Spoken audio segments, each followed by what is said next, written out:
The youth do not need more lies. The youth need the truth. Because again, you will know the truth and the truth will set you free. So we more recently gave a talk at one particular school locally in Gauteng. So have a look at this video over here and may you be blessed by it. Remember, there can be no true, keyword, there can be no true enjoyment outside of a relationship with God and His mission for your life.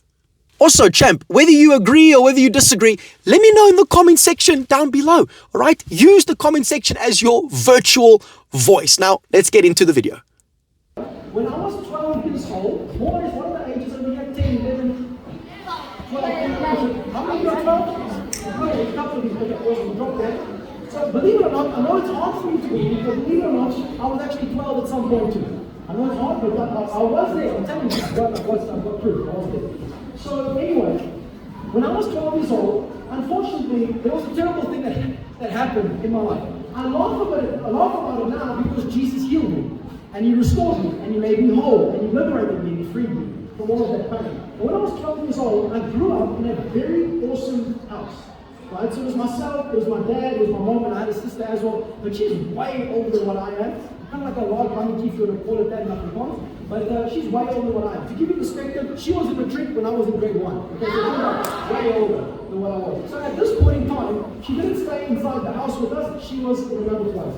So I grew up playing a lot of sport. I think it was actually one of the ways my parents would use for me to get all of the energy out, because I was a very energetic kid. So to get all of the energy out, play a lot of sport and so forth. In fact, I took more of a liking to Ebola, DST, soccer, football, whatever you want to call it, alright? So I played more soccer than all of the other sports combined. But anyway, so usually the rule of thumb was, come Sunday, my dad and I would do some extra training sessions so I can be very well prepared for the week, coming forward. So the condition was I could only go for these training sessions on a Sunday if I would finish up my homework. Yeah, so I felt exactly the same way, all right? But my parents won, and I thought, okay, let me just do my homework because, number one, you're supposed to be doing your homework. Number two, one day when you grow up, you don't want to be a dumb dad or a dumb mom. So you might as well, learn as much as you possibly can. And by the way, it's one of the things I wanted to share with you. All of you over here today, I know that you're in school now today, but when you leave school, God willing, one day, and even when you leave school at the end of today, I want to really encourage you guys, never stop learning. I'm gonna say, I know right now, you're right. I want to encourage you, never, ever stop learning. Because the more you learn and the more you apply what you've learned, the more you begin to grow. And the more you begin to grow, the more you can bless the very people and help the very people you claim that you love. Again, my second assumption is, I want to assume every person inside this room here today, there's probably someone in your life that you love, whether it be your mom, your dad, uncle, auntie, brother, sister, maybe some friends at school and so forth. But there's probably someone in your life that you love, meaning that you care for them deeply. And no one put a gun to you and said, you better love them. No, you love them out of the overflow of love inside of your heart towards them. For whatever reason, okay? Now, those people over there, they are worth you taking the time for you to learn whatever it is that you've got to learn so that you can help them more. Let me give you a practical example of what this looks like. There stands my beautiful wife. Everyone say, ooh la la. Ooh la la. So for me personally, I love her to bits, right? She's the best thing in my life. Now, I can stand here and be like, I love you and so forth, but my love, this is very careful, my love towards her is proven not by words, but by actions. By me learning and becoming the man God has called me to be, I get to love her better moving forward. Let's say my daughter's currently in school, right? Or our daughter rather is currently in school, and so for example with our daughter, if she were to be staying there, I would say to her, right, I love you. But my love towards her is expressed by me learning and learning and learning, because the more I get to learn, the more I get to teach her, the more I get to bless her, the more I get to help her, the more her life begins to move forward. And then she can do the same for others as well moving forward. Are you guys all still training? Yes. The three of you that are, this is good news. Okay. So, what happened was I was 12 years of age, I finished up my homework at the time, and then I wanted to go call my dad because I wanted to go play some soccer. right? I wanted to get the energy out. I was sitting by a desk. That's not really personal for me, but I need to get out there into the wind. So I went to go call my dad, and at this point in time, my dad was laying on the couch. I remember it like it was yesterday. My dad was laying on the couch, and at this point in time, we had a small little sausage dog called Jack. I don't say Jack.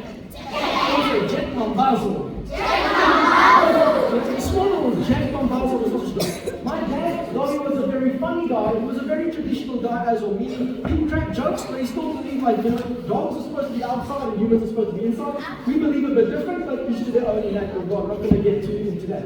But anyway, so it looked funny because it looked as if my dad and Jack were busy playing with each other, which was weird because they never used to do that. So I went to go call my mom to come and have a look to see what's busy happening here, because it looked amazing. And then my mom said something to me that started to change things big time. My mom said to me, and just bear with me, it's going to get really intense for the next few moments, just bear with me.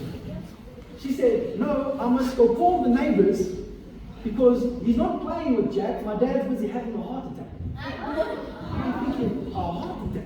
It looks like they're busy playing with Jack. Like, go call the neighbors. So I run over across the street, I go call the neighbors, I get back into the house, and there my dad unfortunately was laying on the floor, and I was literally watching someone whom I love deeply, literally seeing their life come out of them. And unfortunately, what happened then was the ambulance didn't come, so we had to load him inside of a Vito van at the time and rush him off to hospital. At this point in time, I was 12 years old, like some of you are today. Eventually, we load him inside this van and we take him to the hospital, and we get there and they tell me I must go please sit inside the reception area or the waiting emergency room area, and my mom's going to go inside with him. Now I'm 12 years old thinking, what the heck is busy happening? I thought they were busy playing, now I was busy dying. I don't know what was going on. Right? So anyway, I sit there and I remember there was a clock at the top, and it was a digital clock, and I was watching the minutes go by, wondering what's happening.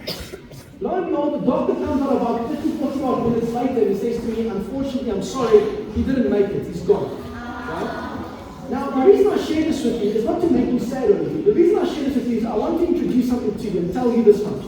Irrespective of your upbringing, irrespective of what your situation is at home, irrespective of where perhaps you are growing up or where you did grow up previously before you came this side here in regards to this school, irrespective of all of these things, one thing that all of us have in common is something called pain and problems. Every single one of us will go through some pain. The question is, when life picks up a brick and smacks you through the face, and you are laying there and you are in pain and you are facing problems, you have decisions to make. Either you can decide to be a victim, which unfortunately that's what I decided to do. So what happened was, I made the wrong decision, and this is what started happening in my life.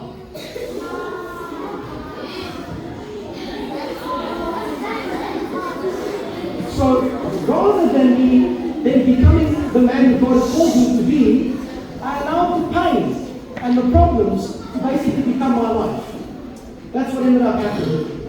Right? So then what happened was, I took my hurt and I started using that hurt. Rather than blessing other people, I would hurt other people. I would be a menace to my teacher.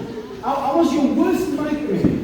Right? Because why? This is what was happening on the inside. Today, we are living in a world where a lot of people are clapping hands for stuff that they are seeing on the outside of people. So, for example, they see someone with nice hair, they're like, wow, that's such nice hair. Meanwhile, they don't know that maybe that lady or that girl with the nice hair is slowly dying on the inside, but they don't know that part because they don't see that part. But you know who does see that part? God.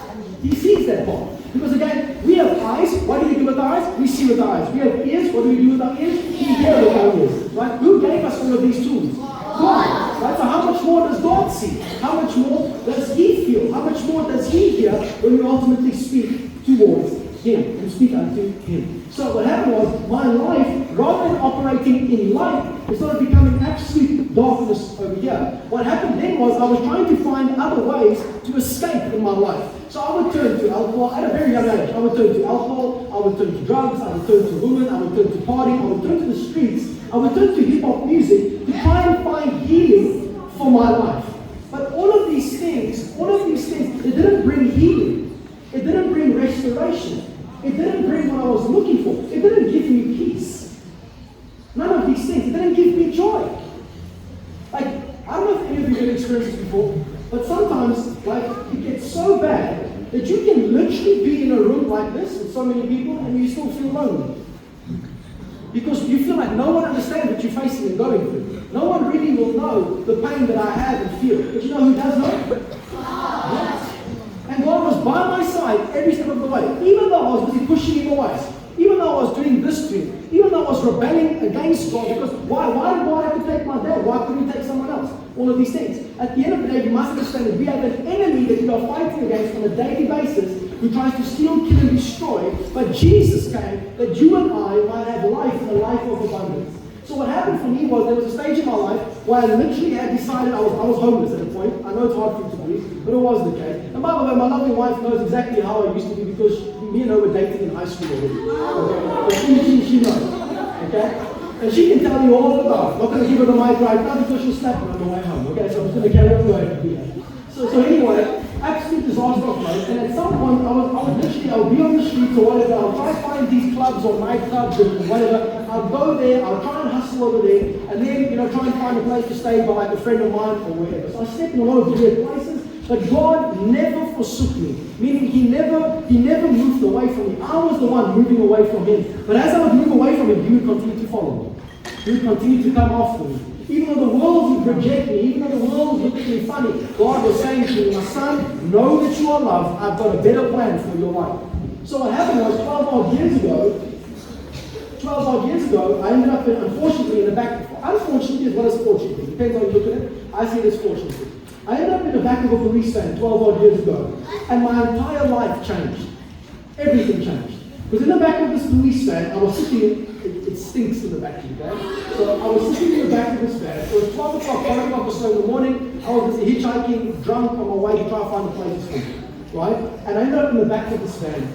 And I don't know what happened, but I know God was busy in a big way with me. And this thought crossed my mind, and I thought to myself, what I'm doing with my life, this cannot be what life is all about.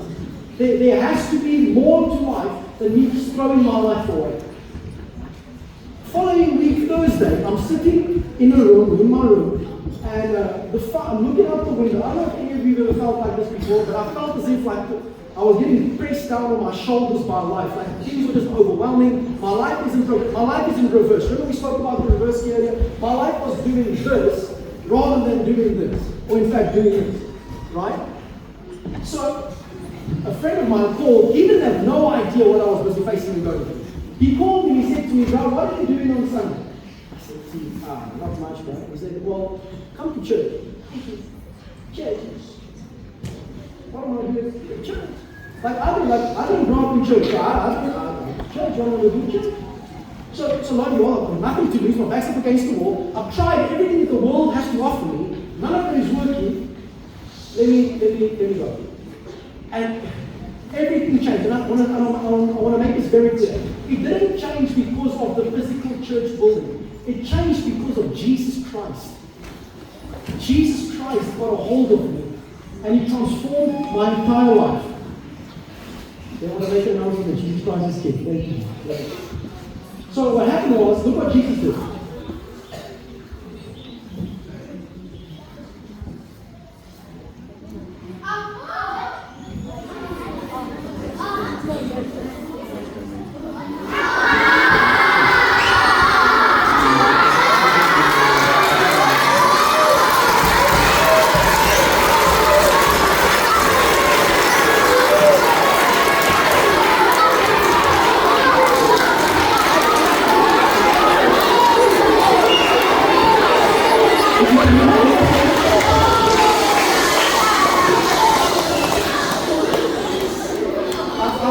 I'm not here to tell you what to believe. I'm telling you what He did for me.